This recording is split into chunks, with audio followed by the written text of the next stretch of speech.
El canciller alemán Olaf Scholz impulsa aquí en Berlín un programa a la escala del Plan Marshall, programa con el que tras la Segunda Guerra Mundial Estados Unidos, recordemos, posibilitó la reconstrucción de Europa. Pero ¿qué tan realista es ese objetivo para una Ucrania aún en guerra?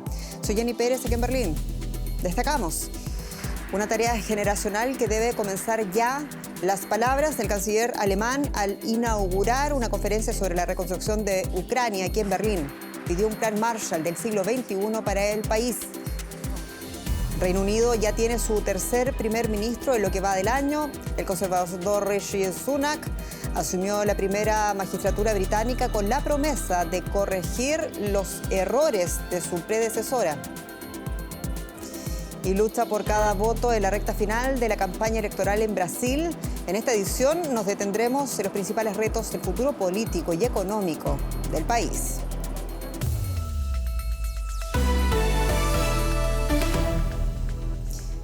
Reconstrucción de Ucrania, ¿de dónde sacar el dinero en una Europa en plena crisis económica? ¿O cómo reconstruir Ucrania en medio aún de una guerra? De estas preguntas se ocuparon líderes europeos, altos políticos y expertos en la conferencia sobre la reconstrucción del país aquí en Berlín. El canciller federal Olaf Scholz y la presidenta de la Comisión Europea, Ursula von der Leyen, trazaron esas líneas de lo que el canciller Scholz llamó Plan Marshall del siglo XXI. Se trata de dinero para la reconstrucción de Ucrania, mucho dinero. El canciller Scholz no quiere esperar y busca enviar una señal a pesar de que los combates siguen en curso. Se trata nada menos que del diseño de un nuevo plan Marshall para el siglo XXI, la tarea de una generación que debe comenzar ahora.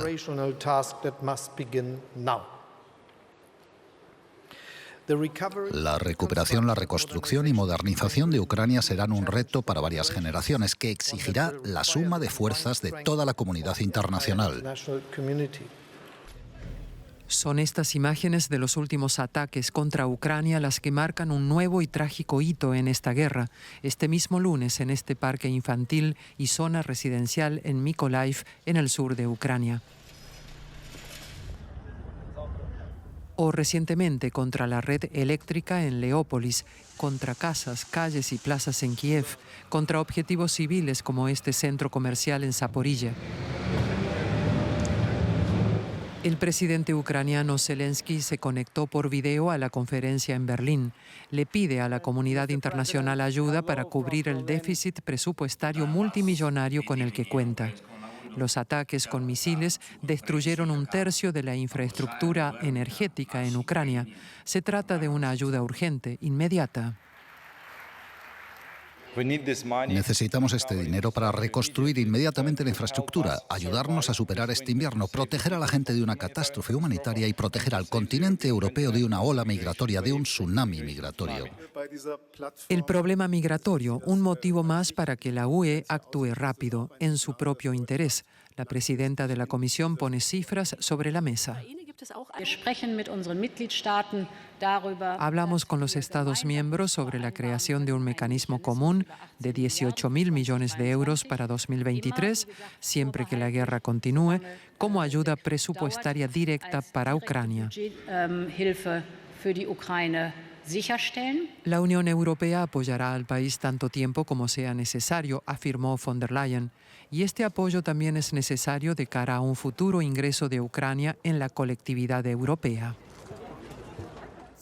Y la periodista Carol Guerrero sigue para nosotros esta conferencia aquí en Berlín. Carol, saludos. ¿Y qué más han dicho los asistentes? También incluso el propio canciller Olaf Scholz acerca del plan Marshall de ayuda para Ucrania. ¿Cómo se llevaría a cabo?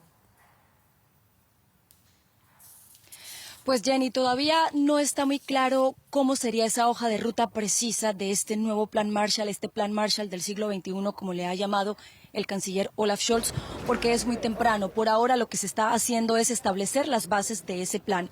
Para ubicar un poco a nuestros televidentes en el contexto, cuando se implementó el plan Marshall original después de la Segunda Guerra Mundial, aproximadamente el 90% de los fondos eran de donaciones, provenían de donaciones, y apenas un 10% de préstamos. Lo que se quiere con Ucrania en este nuevo plan Marshall es algo similar, que Ucrania no termine endeudado, porque prácticamente se necesitan unos 300.000 millones de euros para su reconstrucción.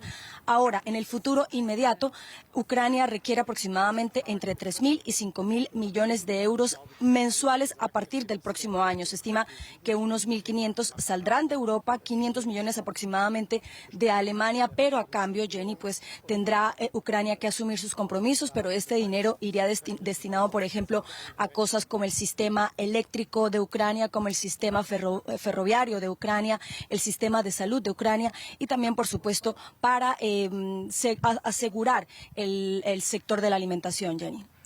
Y el otro tema que impulsa tanto Scholz como von der Leyen, la presidenta de la Comisión Europea, es el ingreso de Ucrania a la Unión Europea. Y recordemos que todos estos años antes de la guerra no fue tema a discutir, principalmente porque Ucrania no cumplía con los estándares de una candidatura europea. Y aquí la pregunta, ¿cómo se pretende ayudar a Ucrania a alcanzar esos estándares europeos?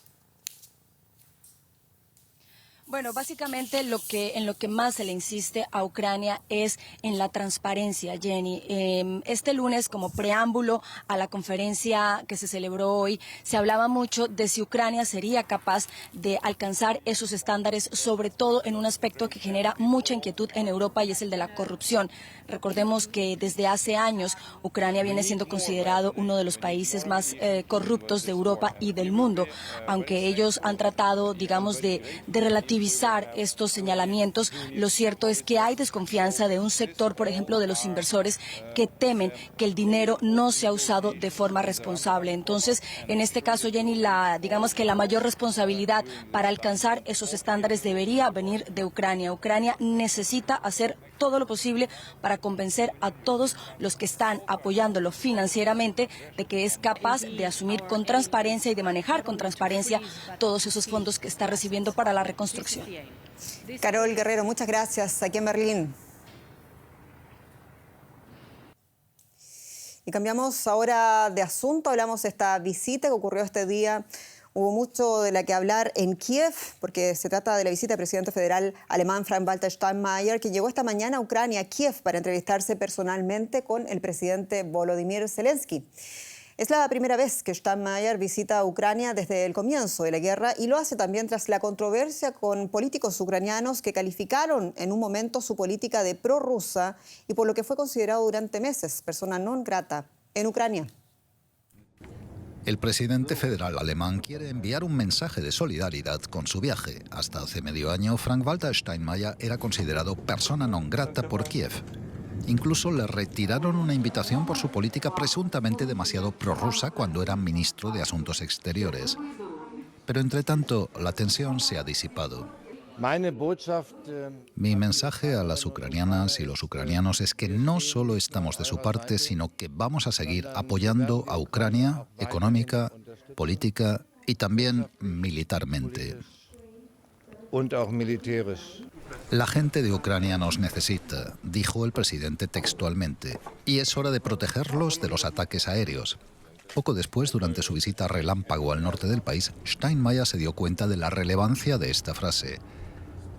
En Koryukivka, cerca de la frontera con Bielorrusia, quiere hacerse idea en persona de la destrucción y es testigo muy de cerca del día a día de la gente.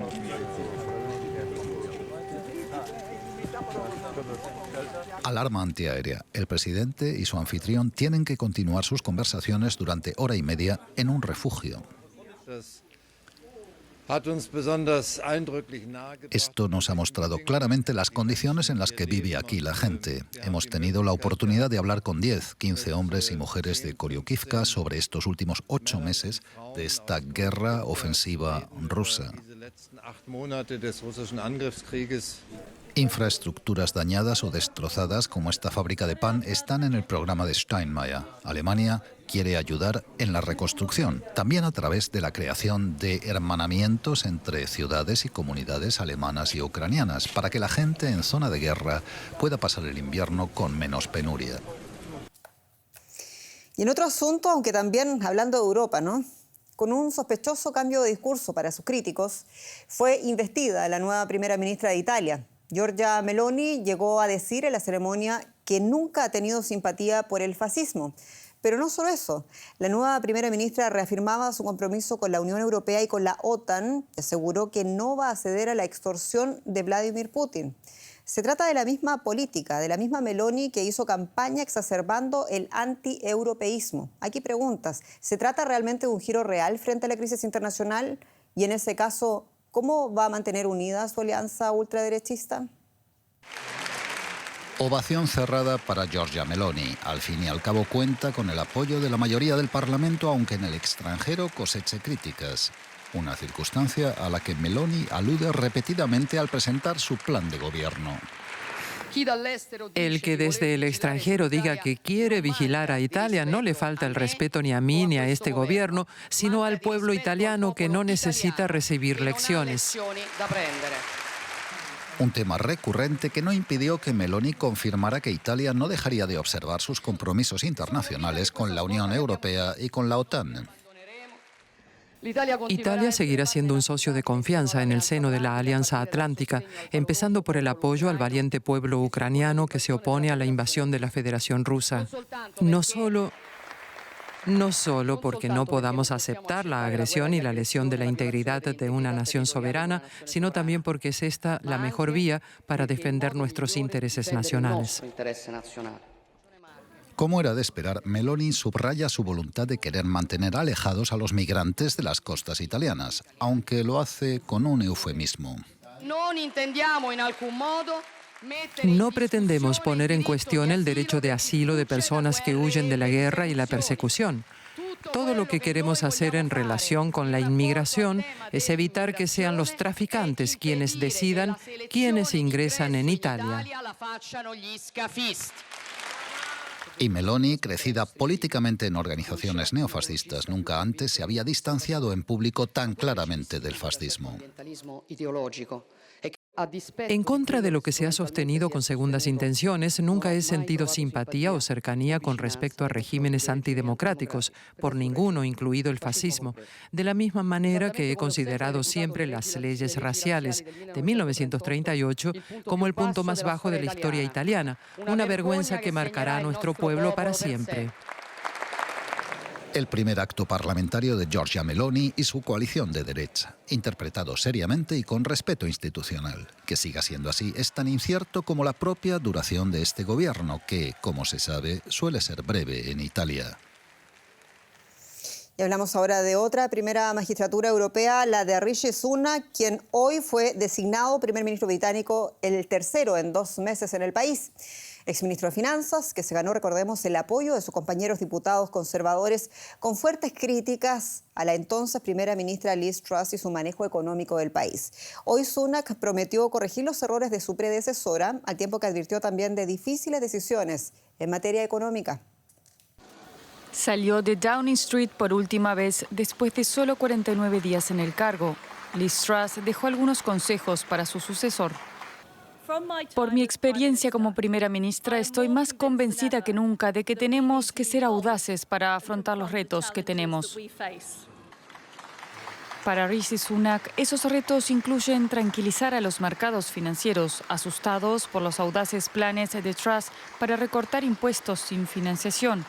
Pero a Truss, que pasará a la historia como la primera ministra británica que menos tiempo estuvo en el cargo, le quedaba todavía una tarea por cumplir: dirigirse al Palacio de Buckingham para entregar su dimisión al rey Carlos III. Minutos más tarde llegó el turno de Sunak de visitar el palacio, un momento histórico al convertirse en el primer ministro británico de origen indio, así como también el primero en ser más rico que el monarca que lo designó. Luego se dirigió a Downing Street, donde admitió que su predecesor había cometido errores y advirtió de que se avecinan tiempos difíciles. Pondré la estabilidad económica y la confianza en el centro de la agenda de este gobierno. Y eso significa que tendremos que tomar decisiones difíciles. Después de entrar en Downing Street por primera vez como primer ministro, esas difíciles decisiones ya están esperando una respuesta de inmediato. En primer lugar, la formación de un nuevo gabinete para cerrar definitivamente la puerta a semanas de caos. Cambiamos totalmente de asunto y lo hacemos con mi colega Juliana González, en Economía. Bienvenida. Muchas gracias, Jenny. Nosotros vamos a hablar de la polémica del momento. Es que la multinacional alemana de ropa deportiva Adidas ha anunciado que pone fin a su contrato de 7 años con el controvertido cantante de rap estadounidense West. La razón, las declaraciones antisemitas y mensajes de odio del músico. La empresa ha dicho que no tolera la intolerancia. Esta ruptura supondrá un golpe financiero de 250 millones de euros en las ventas de Adidas del cuarto trimestre. La compañía es la última empresa en cortar lazos con el rapero después de que lo hicieran Gap y Balenciaga. West, conocido ahora como Ye, ha sido suspendido también, recordemos, de Twitter e Instagram por publicaciones antisemitas que violan el código de conducta de las plataformas. Adidas ya ha retirado todos los productos y suspendido la producción de la colección Yeezy de West. Y nosotros nos vamos hasta el corazón financiero de los Estados Unidos para analizar con mi colega Ana Nieto las repercusiones de esta movida. Ana, qué gusto saludarte. Cuéntanos, ¿cuál es el impacto de esta ruptura para Adidas? Pues lo que estabas comentando, la empresa ha calculado que este año va a perder unos 250 millones de euros en lo que resta del año. Es una asociación muy lucrativa la que tenía con Kanye West, ahora conocido como Ye. Se estima que la marca Yeezy es el responsable del 10% de las ventas totales de la empresa Adidas, además de que Kanye West ha abierto un nuevo mercado para esta compañía. Es una asociación de mucho peso creativo, pero Adidas ha dicho que retiene los derechos de diseño de todos sus productos, por lo cual podrá seguir comercializándolos. Desde que se conocieron las declaraciones de Ye, la empresa ha caído un 20% en bolsa en el último mes, y porque esto es algo que no se ha podido tolerar, sobre todo en Estados Unidos. Ha habido muchas críticas por que se mantuviera esta relación durante tanto tiempo. Otras empresas como Twitter e Instagram fueron mucho más rápidas en sancionar a Ye, se les echó de estas plataformas. Gap cortó todos los lazos y ahora ha dicho que ni siquiera va a dar salida al inventario, que lo va a retirar. Balenciaga, la agencia de talento CAA, los productores MCR, todos ellos han roto las relaciones con Ye, algo que le va a pasar una factura también a este artista. Forbes ha dicho que ya no va a ser un millonario, se queda entre los cientos de millones como fortuna personal. Bueno, el sufrimiento es limitado, digámoslo así, Ana. Pero, ¿qué nos lleva a pensar esto? ¿Se toman más en serio las empresas, evitar ser el eco de este tipo de discursos? Sí, con más o menos rapidez se ha dado cuenta las empresas que hay algunas líneas rojas que no se pueden pisar. En este caso el tiempo apremiaba porque Adidas tiene un pasado. Su fundador, Adi Dassler, era miembro del partido nazi alemán, y en este tipo de empresas, cuando se tiene ese pasado, se tiene que ser extra vigilante. Por otro lado, Ye ha amplificado un discurso de odio en un momento muy extremo en el que hay mucho odio y en el que se está siguiendo a muchos de estos influencers por muchos grupos sociales que ahora mismo están teniendo una plataforma cada vez más grande. Sin ir más lejos, este fin de semana en la autopista de Los Ángeles, un grupo neonazi sacó un banner en la carretera diciendo que Ye llevaba razón y saludaba a los automovilísticos con el brazo en alto. Kim Kardashian, ex esposa de Kanye West, hizo un mensaje en Twitter ayer diciendo que es intolerable este tipo de mensajes y que se tiene que luchar contra el odio. No es la primera vez que se rompen relaciones entre un artista y una marca, pero en este caso era muy apremiante. Así es, muy apremiante. Gracias, Ana Nieto, por este análisis desde la Bolsa de Nueva York.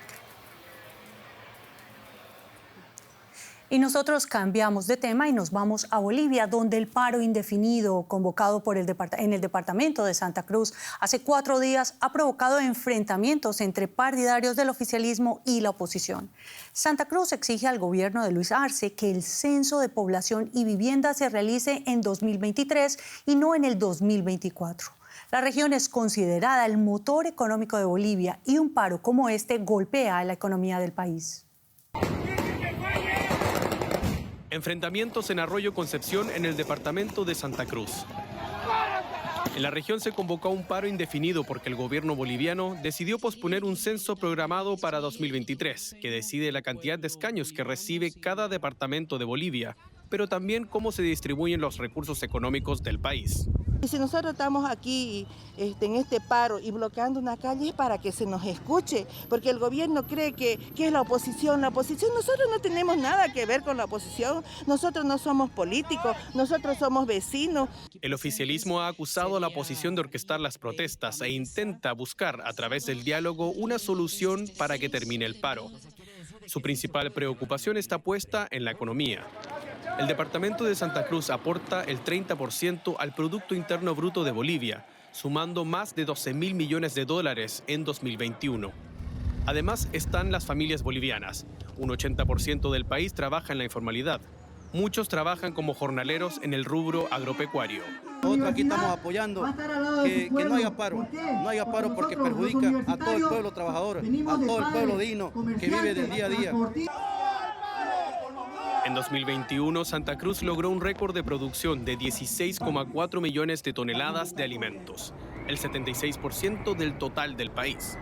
Un área cultivada de 2,9 millones de hectáreas. Además, la zona tiene gran desarrollo de la industria ganadera y es un lugar estratégico porque tiene la mejor conexión aérea y terrestre con el exterior, lo que es vital para el flujo comercial con otros países como Argentina y Brasil.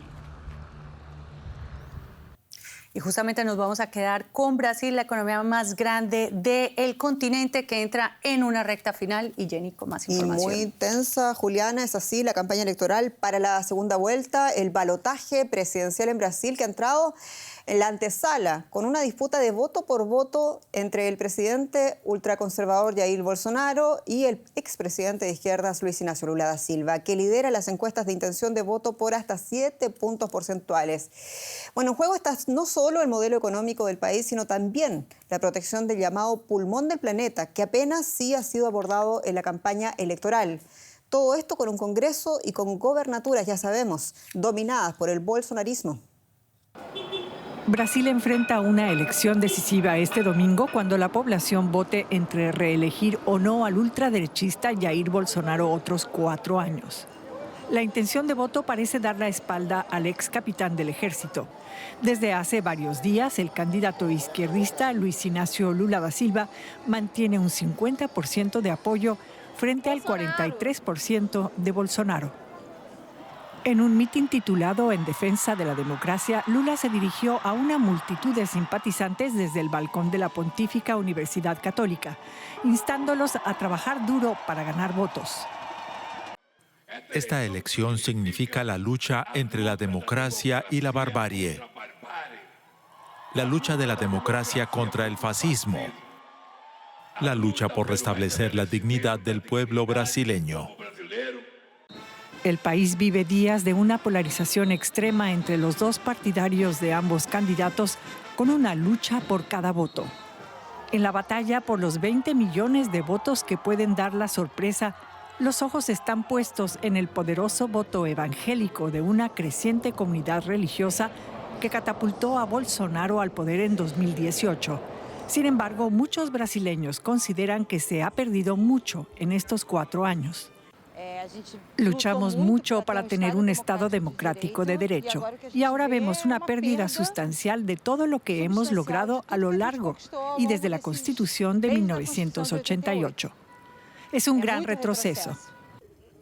El alto costo humano por el mal manejo de la pandemia de COVID-19, el deterioro del nivel de vida de millones de brasileños, las leyes que permiten ahora la posesión de armas y el abrir la Amazonía a proyectos agroindustriales dejan una larga secuela negativa.